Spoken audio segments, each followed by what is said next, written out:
The UNI knot may be the most versatile fishing knot there is. Let's make believe the orange line is monofilament, fluorocarbon, or braid, and the carabiner is the eye of a hook.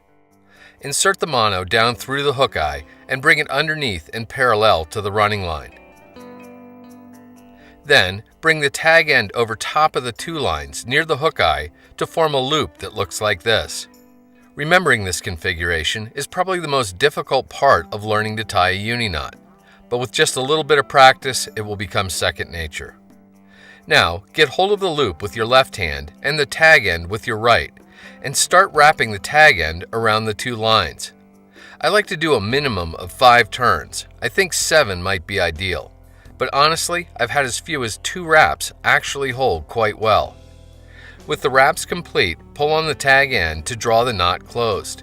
You can also close it down by pulling on one of the legs of the loop. This will help to keep the tag end fairly short. It's a good idea to lubricate the knot before drawing it down really tight. Once you have the knot tightened almost all the way, pull on the running line to begin closing the loop. In the end, the knot should rest tight up against the hook eye. You can then snip the tag end off fairly close. And that's the most common application for the UNI knot. Unlike many other knots, the UNI knot can also be tied without anything attached.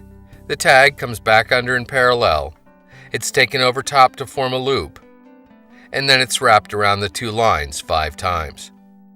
You can then lubricate the knot and draw it tight to form a nice neat loop. This comes in really handy, especially when attaching a dropper off a hook bend. Yet another use of the UNI knot is to attach 2 lines together, similar to doing a blood knot or a double surgeons.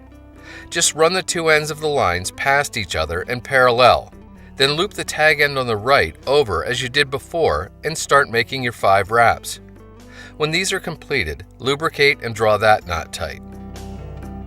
Then, flip the whole mess around and repeat the procedure with the tag end of the other line segment.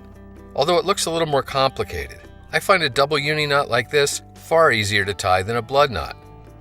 Once you have both unis looking good, pull in opposite directions on the line segments to bring the 2 knots together. I've also found the double UNI works better than other knots when attaching lines of different compositions or diameters. Here's what a basic UNI knot looks like with a more realistic hook eye and monofilament. Run the mono down through the eye and bring it back underneath and parallel to the running line. Then back around to form a loop with the tag going over top of both lines. Start wrapping with the tag around these lines. Again, 5 to 7 turns are usually plenty. Lubricate the knot and draw it down tight to form a loop. Then, pull on the running line to close that loop down at the hook eye. It's a good idea to leave just a little bit of a tag to accommodate any knot slippage. When tied correctly, a UNI knot, up close, should look something like this. Like before with the heavier line, you can do a UNI knot without attaching it to a hook. Use the same exact procedure, making sure to lubricate the knot well before drawing it down tight. The result is an infinitely adjustable loop that can be attached to just about anything. As I said earlier, I find tying a double UNI knot to be easier than a blood knot. I also find it somewhat more reliable than a double surgeons, particularly with differing line diameters. Snipping off the tag ends close can be a little tricky because they run parallel to the line and knots as opposed to at 90 degrees like on a blood knot. But usually it's not a big obstacle to overcome. I'm sure you can do better than I did here. The UNI knot has been my knot of choice for most angling applications for almost 50 years.